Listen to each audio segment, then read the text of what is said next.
Hi, good morning, all of you. How are you all? It's me, Shinu Sheikh Abdul Khader. ഇന്നലെ ഒരു വാർത്താ ചാനലിൽ ശ്രീമാൻ സാബു പ്രസാദ് അദ്ദേഹം ഒരു പരാമർശം നടത്തിക്കൊണ്ടായി ബോച്ചയെ പറ്റി ബോച്ചയുടെ ഫാൻസിൻ്റെ വലിപ്പം അദ്ദേഹത്തിനെ ഭയപ്പെടുത്തുന്നു. അദ്ദേഹം പറഞ്ഞ രീതിയിൽ ഇങ്ങനെയാണ്: ബോച്ചയുടെ ഫാൻസ് എന്ന് പറഞ്ഞ് അദ്ദേഹം സ്റ്റോപ്പ് ചെയ്തു.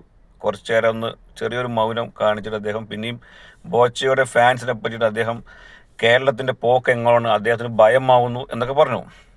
ഇത്രയേറെ ഫാൻസ് ബോച്ചയ്ക്ക് ഉണ്ടായത് എങ്ങനെയാണ്? എനിക്കൊരു കാര്യം അതിനൊരു മറുപടി പറയണമെന്ന് തോന്നി. ശ്രീമാൻ സാബു പ്രസാദ്, താങ്കളൊരു കാര്യം ആലോചിക്കണം. ബോച്ചയ്ക്ക് എന്തുകൊണ്ടാണ് ഇത്രയേറെ ഫാൻസ്, താങ്കൾ പറയുന്ന ഫാൻസ് ഉണ്ടാവാൻ കാരണം? തീർച്ചയായിട്ടും ബോച്ചയുടെ പ്രവൃത്തിയുടെ അടിസ്ഥാനത്തിലായിരിക്കും. ബോച്ചയാണ് ഇപ്പോൾ പറയുന്നത്, അപ്പോൾ ബോച്ചയാണ് ഞാൻ മെൻഷൻ ചെയ്യുന്നത്. ബോച്ചയുടെ പ്രവൃത്തിയുടെ അടിസ്ഥാനത്തിലായിരിക്കും അദ്ദേഹത്തിന് ആളുകൾ സപ്പോർട്ട് ചെയ്യുകയും വിമർശിക്കുകയൊക്കെ ചെയ്യുന്നത്.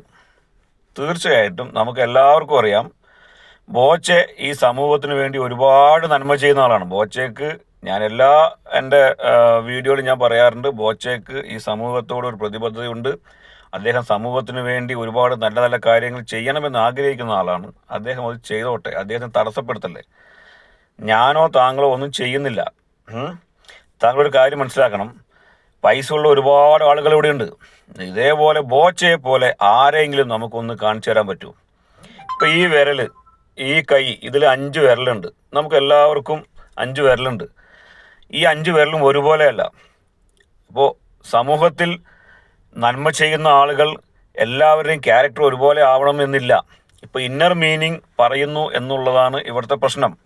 ഇന്നർ മീനിങ് അല്ലല്ലോ ബോച്ചെ പറയുന്നത്. ബോച്ചെ പറയുന്നത് കറക്റ്റായിട്ടുള്ള കാര്യങ്ങളാണ്. അത് ഇന്നറായിട്ട് വ്യാഖ്യാനിക്കുന്നത് ഞാനും താങ്കളും ഒക്കെയാണ്. നമുക്കിപ്പോൾ തോന്നി, ഇപ്പോൾ ബോച്ചെ ഒരു കടയിൽ കയറിയിട്ട് പഴംപൊരി എടുത്തു. പഴംപൊരിക്ക് പഴംപൊരി അല്ലാതെ പിന്നെന്താ വേറെ പറയാം? അതിങ്ങനെ പിടിച്ചു നോക്കിയിട്ട് ചേട്ടൻ്റെ പഴംപൊരി താന്ന് കിടക്കുന്നു എന്നെന്തോ ഒരു കാര്യം പറഞ്ഞു. അപ്പോൾ തന്നെ ആ വീഡിയോ ബോച്ച ഫുള്ളായിട്ട് പറയുന്നുണ്ട്. എനിക്കിപ്പോൾ കറക്റ്റ് അത് ഓർമ്മയില്ല, അതുകൊണ്ട് ഞാനത് ഫുള്ള് പറയാൻ പറ്റില്ല. അദ്ദേഹം വ്യക്തമായിട്ട് പറയുന്നുണ്ട്, ഇത് ഇടുന്നതുകൊണ്ട് കുഴപ്പമുണ്ടോ, ചേട്ടനോ ചേച്ചിക്കോ വല്ല ബുദ്ധിമുട്ടുണ്ടോ, വല്ല പ്രയാസമുണ്ടോ എന്ന് ചോദിച്ചിട്ടാണ് ബോച്ചെ ചെയ്യുന്നത്. അങ്ങനെ പറയുമ്പോൾ തന്നെ നമുക്കൊരു ഇന്നർ മീനിങ് ഫീൽ ചെയ്യുന്നത് അത് നമ്മുടെ ഒരു സംഭവമാണ്. പിന്നെ ഇന്നർ മീനിങ് ആസ്വദിക്കാത്തവരാരാ ഉള്ളത്? ഞാനൊക്കെ നന്നായിട്ട് ഇന്നർ മീനിങ് ആസ്വദിക്കാറുണ്ട്. നമുക്ക് തോന്നുന്നതാണ്. ഇപ്പം ഞാൻ ഒരു എക്സാമ്പിൾ പറയാം. ഞാനൊരു കടയിൽ കയറിയിട്ട് ഒരു ഉണ്ടംപൊരി കഴിച്ചു എന്ന് വിചാരിക്കുക. ആ ഉണ്ടംപൊരി കഴിച്ചു കഴിഞ്ഞിട്ട് ഞാൻ എൻ്റെ സുഹൃത്തുക്കളടുത്ത് പറയും, ആ കടയിലെ ചേട്ടൻ്റെ ഉണ്ടംപൊരി അടിപൊളിയാണ്. ഞാൻ പറഞ്ഞത് ഉണ്ടംപൊരിയെ പറ്റിയിട്ടാണ്. കേൾക്കുന്ന ആൾക്കാർക്ക് വ്യാഖ്യാനിക്കാം. അപ്പോൾ ഇതേപോലെ സമൂഹത്തിൽ പല ക്യാരക്ടറുള്ള ആൾക്കാരുണ്ട്. അവരെല്ലാവരും കൂടി ഒരുമിച്ച് ചേർന്ന് പോകുന്നതാണ് സമൂഹം എന്ന് പറയുന്നത്.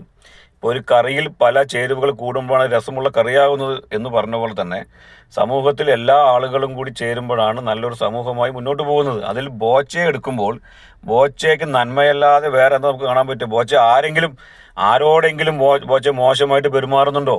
ബോച്ചയെ പൈസ കൊടുത്ത് കൊണ്ടുവന്നിട്ടുള്ള ഫിലിം സ്റ്റാർസിനോട് പറഞ്ഞു, ഇതേപോലെ ഫിലിമിൽ ഈ സീരിയലിൽ അഭിനയിക്കുന്ന ഒരു നടിയുമായിട്ട്, കുന്തി ദേവിയുടെ ക്യാരക്ടർ ചെയ്യുന്ന നടിയുമായിട്ട് സാമീപ്യമുണ്ട്, വളരെ സുന്ദരിയായിട്ടുള്ള സ്ത്രീയാണെന്നാണ് ബോച്ച എടുത്ത് പറഞ്ഞത്. അതിനകത്ത് ഇന്നർ മീനിങ് കൊണ്ടുവന്നത് ഞാനും താങ്കളൊക്കെയാണ്. നമ്മളൊരു കാര്യം മനസ്സിലാക്കണം, ഏറ്റവും കൂടുതൽ നന്മ ചെയ്യേണ്ട വ്യക്തികളെ നമ്മൾ നന്മയായിട്ട് തന്നെ കാണണം. അദ്ദേഹം പറയുന്ന വാക്കുകൾ ചിലപ്പോൾ നമ്മളെപ്പോലുള്ള ആളുകളെ രസിപ്പിക്കാനും ചിന്തിപ്പിക്കാനും അദ്ദേഹത്തിൻ്റെ ഷോപ്പുകളിൽ കൊണ്ടുവന്ന് കസ്റ്റമേഴ്സിനെ ആഡ് ചെയ്യാനും അതുമുഖേന അദ്ദേഹത്തിന് സാധനങ്ങൾ വിറ്റുപോകാനൊക്കെയാണ്. അദ്ദേഹം ഒരു ബിസിനസ്സുകാരനാണല്ലോ. അദ്ദേഹം പല മാർക്കറ്റിംഗ് ടെക്നിക്ക് യൂസ് ചെയ്യും. അദ്ദേഹത്തിൻ്റെ ചാനലുകൾ കാണാനും ഒക്കെ അദ്ദേഹത്തിന് വരുമാനം കിട്ടുന്ന പരിപാടികൾ അദ്ദേഹം കൂട്ടാൻ ശ്രമിക്കും. അപ്പോൾ അതിൻ്റെ ഒരു പ്രൊമോഷൻ്റെ ഭാഗമായിട്ട് കണ്ടാൽ മതി. അല്ലാണ്ട് ഇപ്പോൾ ഇതിന് വേറെ തെറ്റ് കൽപ്പിക്കേണ്ട കാര്യമൊന്നുമില്ല. അദ്ദേഹം വാക്കുകൾ കൊണ്ട് വളരെ ഹരാശ് ചെയ്തിട്ട് ആരെയും വേദനിപ്പിച്ചില്ല എന്നുള്ളതാണ് എൻ്റെ ഒരു അഭിപ്രായം. അദ്ദേഹത്തിൻ്റെ വീഡിയോ തന്നെ അദ്ദേഹം പറയുന്നുണ്ട്, ഈ പഴംപൊരിയുടെ കേസിൽ ആ ചേട്ടനോട് ഭംഗിയായിട്ട് ചോദിക്കുന്നുണ്ട്, ചേട്ടാ അതുവരെ തെറ്റുകളുണ്ടോ, ഉണ്ടെങ്കിൽ ഞാൻ ഇത് ഇട്ടോട്ടെ. അപ്പോൾ ആ ചേട്ടൻ ചേച്ചിയും പറഞ്ഞു കുഴപ്പമൊന്നുമില്ല, ഇടാം. അപ്പോൾ ഇന്നർ മീനിങ് എന്ന് പറഞ്ഞ സംഭവം നമ്മളെല്ലാവരും കരുതുന്നതാണ്. അതിനകത്ത് വേറെ ആ പറയുന്ന ആളുകൾക്ക് യാതൊരു ബന്ധവുമില്ല എന്നുള്ളത് ചേട്ടനും, അതായത് സാബു പ്രസാദും ഞാനും മനസ്സിലാക്കണം. അതേപോലെ തന്നെ നമ്മളൊരാളെ വിലയിരുത്തേണ്ടത് അദ്ദേഹം സൊസൈറ്റിക്ക് എന്ത് ചെയ്തു, സമൂഹത്തിന് എന്ത് ചെയ്തു, അദ്ദേഹം വീട്ടിലെ എന്ത് ചെയ്തു. അദ്ദേഹം ബോച്ചെ എന്ന് പറയുന്ന ബിസിനസ്മാൻ സൊസൈറ്റിക്ക് വേണ്ടി ഒരുപാട് നല്ല കാര്യങ്ങൾ, ചെയ്തിട്ടുണ്ട്. ലാസ്റ്റ് ഇപ്പം ഞാൻ ഓരോന്ന് മെൻഷൻ ചെയ്ത് എടുത്തെടുത്ത് പറയുകയാണെങ്കിൽ നമുക്ക് അത്രയും കാര്യങ്ങൾ അദ്ദേഹം ബോച്ച ചെയ്തിട്ടുണ്ട്. ഇപ്പോൾ ലാസ്റ്റ് ശ്രീമാൻ സാഹു പ്രസാദ് ഒരു കാര്യം മനസ്സിലാക്കണം, ജയിലിൽ പോയി എത്രയോ പേര് ജയിലിൽ പോകണം തിരിച്ചു വരുന്നു, അത് അവരുടെ കാര്യം നോക്കി വരുന്നു. ബോച്ചെ ജയിലിൽ പോയപ്പോൾ എന്തുകൊണ്ട് അവിടെയുള്ള സുഹൃത്തുക്കൾ തങ്ങൾക്ക് ജാമ്യത്തിലേക്ക് ഇറങ്ങാൻ പറ്റുന്നില്ല, പൈസ കെട്ടിവെക്കാൻ പൈസയില്ല, ആൾ ജാമ്യം നിൽക്കാൻ ആൾക്കാരില്ല, എന്തുകൊണ്ടുള്ള പ്രശ്നങ്ങളായിട്ട് ബോച്ചയുടെ അടുത്ത് പോകുന്നു. ബോച്ചെ അത് ചെയ്യുമെന്ന് സമൂഹത്തിന് അറിയാം, അല്ലെങ്കിൽ ബോച്ചെ അത് ചെയ്യും, പറഞ്ഞാലും ബോച്ചെ അത് ചെയ്തിരിക്കും. അവർ പറഞ്ഞാലും പറഞ്ഞില്ലെങ്കിലും ബോച്ചെ ചെയ്തിരിക്കും. അതാണ് ബോച്ചയുടെ പ്ലസ് പോയിന്റ്. ആ പ്ലസ് പോയിന്റ് കണ്ടുകൊണ്ട് മാത്രമാണ് ബോച്ചയ്ക്ക് ഇത്ര ഫാൻസ് എന്ന് താങ്കൾ അവകാശപ്പെടുന്ന ആളുകൾ. ഞാനും അദ്ദേഹത്തിന് ബോച്ചയെ ഒരുപാട് ഇഷ്ടപ്പെടുന്ന ഒരാളാണ്.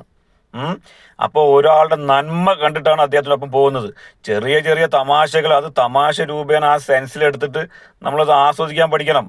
ഇപ്പോൾ കലാബോധമുള്ള ആളുകളൊക്കെ അത് ആസ്വദിക്കാൻ പറ്റുള്ളൂ. കലയെ വെട്ടുമാറ്റിയിട്ട് കൊല എന്നാക്കി കഴിഞ്ഞ് കഴിഞ്ഞാൽ ഇത് ആസ്വദിക്കാൻ പറ്റില്ല. അപ്പം ഇങ്ങനത്തെയുള്ള പ്രശ്നങ്ങളിലേക്ക് പോവാതെ സമൂഹത്തിൽ ഇത്തരത്തിലുള്ള ബോച്ചയുമായിട്ടുള്ള ബന്ധപ്പെട്ടുള്ള വിഷയങ്ങൾ കൂടുതൽ ചർച്ച ചെയ്ത് വഷളാക്കേണ്ട കാര്യമില്ല. അദ്ദേഹത്തിന് വേണ്ടി അദ്ദേഹം ഒരുപാട് നല്ല നല്ല കാര്യങ്ങൾ ചെയ്യുന്നുണ്ട്.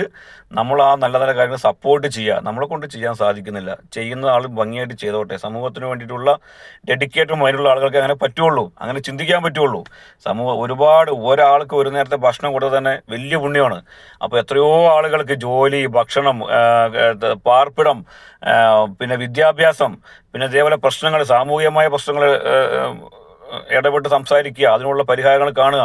ഇപ്പം ഇത്രയും ഭംഗിയായിട്ട് ചെയ്യുന്ന ആളുകളുടെ പുറകെ ചെയ്യുന്ന ആൾ ബോച്ചെ, അദ്ദേഹത്തിൻ്റെ പുറകെ ആരും ഉണ്ടാവില്ല എന്നാണോ ചേട്ടൻ വിചാരിച്ചത്, അല്ലെങ്കിൽ ഷാഹു പ്രസാദ് വിചാരിച്ചത്?